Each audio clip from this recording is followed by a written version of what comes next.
Eu já falei aqui no canal diversas vezes, né, sobre as filosofias aqui do Oriente, especificamente a filosofia budista, a filosofia taoísta e a filosofia hindu. E mesmo quando eu não estou falando especificamente sobre essas filosofias, né, vocês sabem que a minha visão de mundo, né, as minhas opiniões, geralmente são muito influenciadas por elas, né, porque eu me identifico muito com elas e eu procuro estudá-las o máximo possível já há alguns anos já, né? Mas no ano passado eu resolvi me aprofundar um pouco mais na filosofia ocidental e isso foi muito bom, tá ligado? Foi muito bom porque eu consegui me entender muito melhor, né? É interessante porque na adolescência, né, ali no final da adolescência, no começo da fase adulta, eu fui muito influenciado pelo Alan Watts, né? Tinham muitos vídeos dele lá no começo do YouTube que viralizavam, né? Porque ele gravou todas as aulas dele. Então começou a bombar na internet aqueles áudios antigos, né? E ele fala com uma eloquência. Eu usava até para estudar inglês, tá ligado? Eu usava os áudios dele. Então o meu interesse por filosofia acabou despontando em direção às filosofias orientais, tá ligado? Mas eu não tinha essa noção naquela época, e até pouco tempo eu não tinha essa noção de que para entender completamente as filosofias do Oriente, né? Não só as filosofias do Oriente, mas tudo, né? Eu precisava entender primeiro o viés do observador, né? No caso, o meu viés, tá ligado? Então, estudando a filosofia ocidental, eu me compreendi melhor, né? Porque eu entendi as bases, né? Eu entendi as estruturas filosóficas que compõem o ambiente em que eu me desenvolvi. E aí sim, né? A partir dessa melhor compreensão de mim mesmo, eu consegui compreender melhor todo o resto, né? Inclusive as filosofias orientais que eu já estudava há tanto tempo.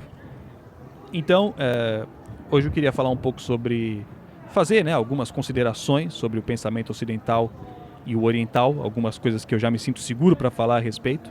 Não que eu me segure também, quando eu não me sinto seguro eu falo mesmo assim, mas eu sempre deixo claro, né, que eu não sou especialista nem nada disso. E algumas pessoas me pedem, né, não é uma maioria, algumas pessoas sempre estão me mandando mensagem pedindo para me aprofundar mais, né, na filosofia e tudo mais.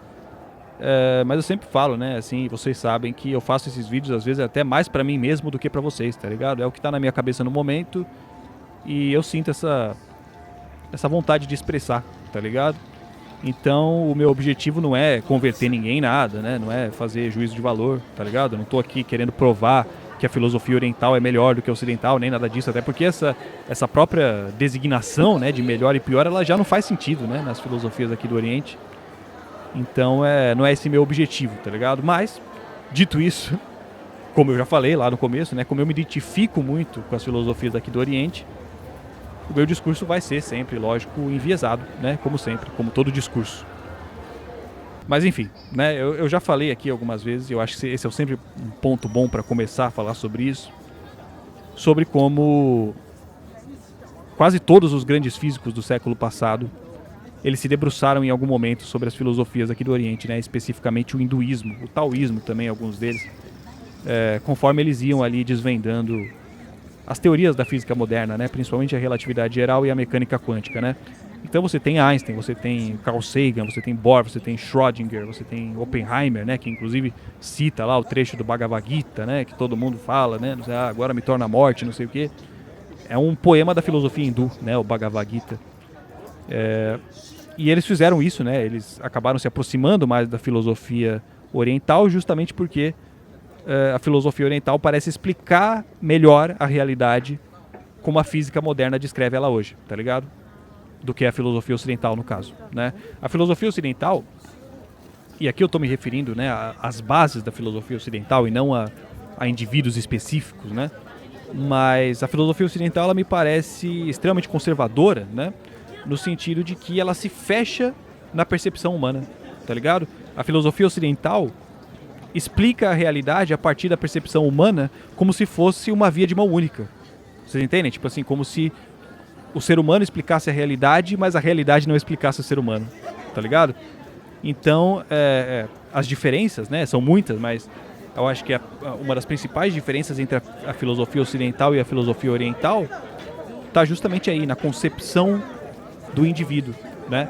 No Ocidente a gente trata o indivíduo como se ele fosse uma coisa completamente diferente da realidade, né? Eu já falei sobre isso em outros vídeos aqui, né? Várias vezes eu falo sobre isso, porque é muito muito evidente isso, tá ligado? Essa percepção de que nós estamos confrontando a realidade, né? E não como se a gente fosse parte dela. Essa noção, né, enquanto filosofia, ela surge na Grécia Antiga, né? Ela se fortifica na Idade Média com o cristianismo e ela se perpetua na Idade Moderna com o capitalismo, né? Essa noção meio abraâmica, né, de que Deus nos criou fora do universo e só depois é que ele nos colocou aqui dentro, né? Essa ideia de que nós somos uma alma imortal aprisionada em um corpo mortal, tá ligado? Como se de alguma forma a gente pudesse existir fora do corpo, né? E portanto fora do espaço-tempo. O liberalismo bebe completamente dessa fonte, né? Da ideia de que o indivíduo é uma entidade imaculada e invulnerável, né? Uma entidade separada da realidade, que molda a realidade à sua vontade transcendental, né? E é que nem o Alan Watts diz, né? No Ocidente, quando uma criança nasce, a gente tem o costume de dizer que ela veio ao mundo, né? Vocês entendem isso? Tipo, ela veio ao mundo, como se houvesse um lugar que não é o mundo de onde essa criança veio, tá ligado? Quando na verdade faria muito mais sentido dizer que a criança veio do mundo, né? Ela não veio ao mundo, ela veio do mundo, né? Essa criança cresceu e se desenvolveu a partir de elementos do mundo, né? Não é como se um bebê que nasce fosse matéria nova no universo, né? Matéria que não existia no universo até então e agora passou a existir. Não, né?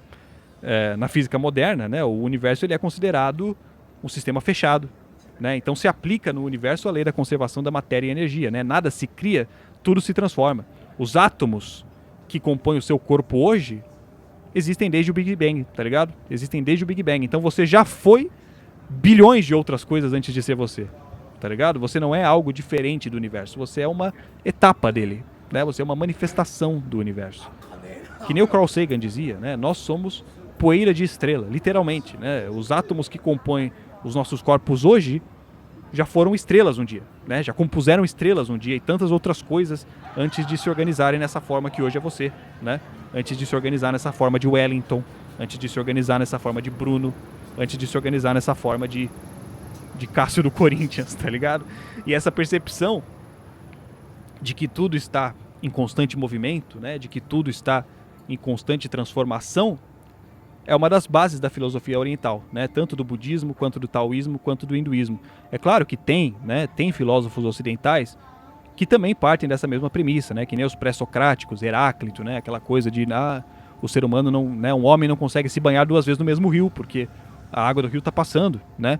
E o próprio homem, quando ele entra na água, ele sai e já não é o mesmo homem, né? Então, um homem ele não se banha duas vezes no mesmo rio, nem na mesma água, nem o mesmo homem, tá ligado? Mas é preciso entender isso, né? O Heráclito, ele era um pré-socrático, né? E Platão é considerado o pai da filosofia. Então, é evidente, né, que esses filósofos que pensavam diferente, eles não constituíam a hegemonia do pensamento ocidental, né? Eles não são a maioria, né? O pensamento que constitui o senso comum ocidental é o de que existe um conflito entre o corpo e a mente, né? Como se o corpo fosse uma espécie de empecilho, né? Que limita, que aprisiona a nossa mente, né? A nossa alma imortal, tá ligado? E isso faz com que a gente passe a vida toda lutando contra a nossa própria natureza, como se a natureza fosse a nossa inimiga, né? É lógico que aqui, né, só para deixar claro, eu estou falando de pensamento ocidental, né? Mas hoje em dia, principalmente depois da Segunda Guerra Mundial, né, o pensamento ocidental se tornou hegemônico, né, no mundo todo. Então, mesmo aqui no Japão, né, que ainda tem algumas bases sociais estruturadas no shintoísmo e no budismo, né, principalmente no Zen, que é a versão japonesa do budismo, né, que incorpora ali alguns aspectos do taoísmo, né? Depois da Segunda Guerra, né, com a ocupação dos Estados Unidos aqui no Japão e todas as reformas políticas e sociais que decorreram disso, né, é evidente que a sociedade japonesa, assim como muitas outras aqui na Ásia, passaram a incorporar a lógica do pensamento ocidental acima da oriental, né? Só para deixar claro que quando eu estou falando de pensamento ocidental, eu não estou me referindo necessariamente aos países do Ocidente, né? Eu estou me referindo às bases filosóficas que tiveram origem no Ocidente, né? E que hoje já se expandiram para o mundo todo, tá ligado? Mas enfim, né? O que eu quero dizer é que no taoísmo, no hinduísmo e no budismo não existe essa separação do indivíduo e da realidade, tá ligado? Isso é muito interessante porque essa separação ela pode ser tão natural pra gente que é ocidental, né? Que a gente acaba tratando como se fosse um aspecto da natureza humana, né? Como se fosse uma espécie de instinto, mas não é, tá ligado? Não é, porque, né, 1000 anos antes de Cristo já tinham sociedades aqui na Ásia estruturadas em torno da percepção contrária, né? Da percepção de que não existe indivíduo. Porque não é difícil de você perceber isso, na verdade, né? Quando um animal morre, ele não desaparece instantaneamente, né? Ele fica ali, ele se decompõe, né? Outros animais se alimentam do corpo dele. A gente mesmo se alimenta do corpo de outros animais que morreram, né? Então é bastante intuitiva, na verdade, né? Essa percepção de que a gente não deixa de existir quando morre, né? A gente se transforma em outras coisas. A gente não vem ao mundo, a gente vem do mundo e a gente volta para ele quando morre, né?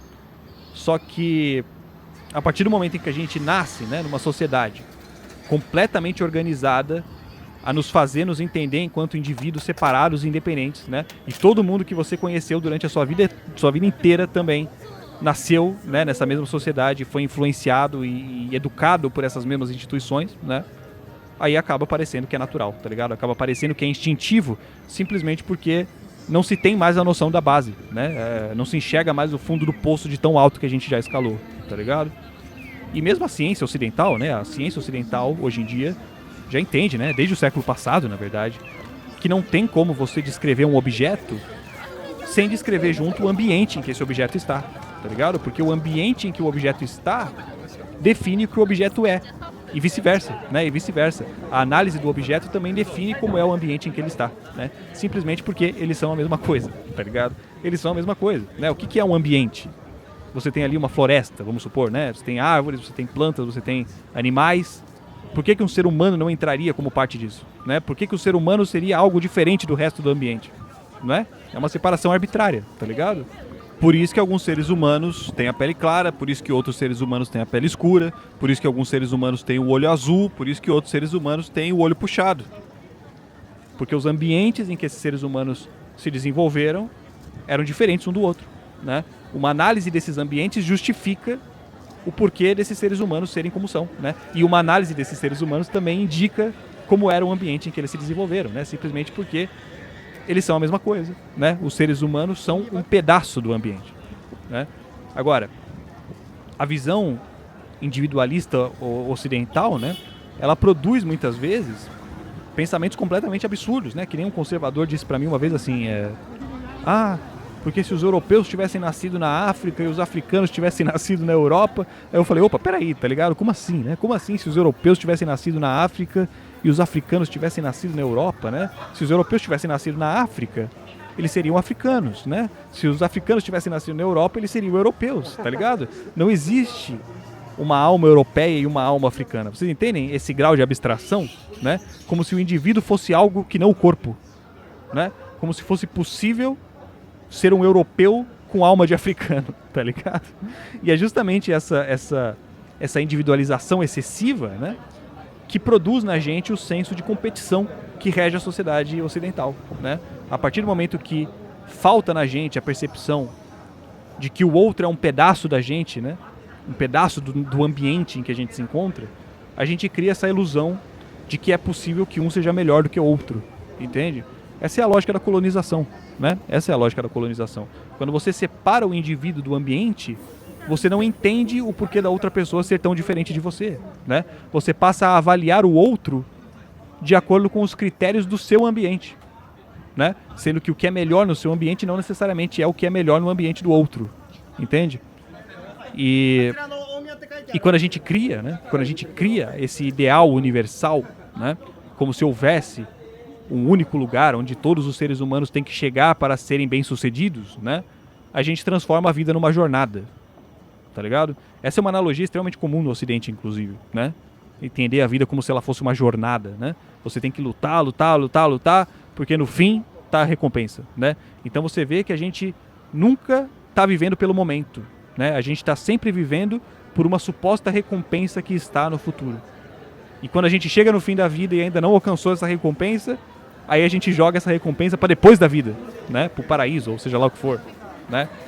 Então, vocês entendem como esse pensamento ele não faz sentido nenhum, né? Porque se a recompensa estivesse no fim da vida, então a melhor vida seria mais curta, né? A melhor vida seria mais curta. Se houvesse de fato um lugar para se chegar, quanto mais rápido você chegasse nesse lugar, melhor, não é? Por isso que essa ideia de competição, né? Como se todos nós estivéssemos competindo com todos nós para ver quem chega primeiro. Quem chega primeiro onde? Tá ligado? Não se trata de chegar na frente, não se trata nem de chegar em lugar nenhum, tá ligado? A vida está no processo e não na conclusão, né? A vida é que nem uma música, a vida é que nem música. Você não escuta uma música esperando que ela acabe, né? A beleza da música está no processo da música, em todas as etapas dela, né? E não só na conclusão. Mas a sociedade ocidental, ela é organizada de forma a fazer com que as crianças, desde pequenas, entendam a vida como se fosse uma corrida, né? A gente trata as nossas crianças, e nós mesmos fomos tratados assim, né? Como se nós não fôssemos seres humanos. Como se nós fôssemos candidatos à humanidade. Vocês entendem, né? Como se existisse um lugar para se chegar, né? Um lugar em que nós ainda não estamos. E aí a gente passa a vida toda batalhando, morre frustrado, sem perceber que desde que a gente nasceu, a gente já era aquilo que a gente estava tentando se tornar, né? Essa que é a brisa. E é isso, mano. Espero que vocês tenham gostado dessa merda. E é nóis, mano. Beijos.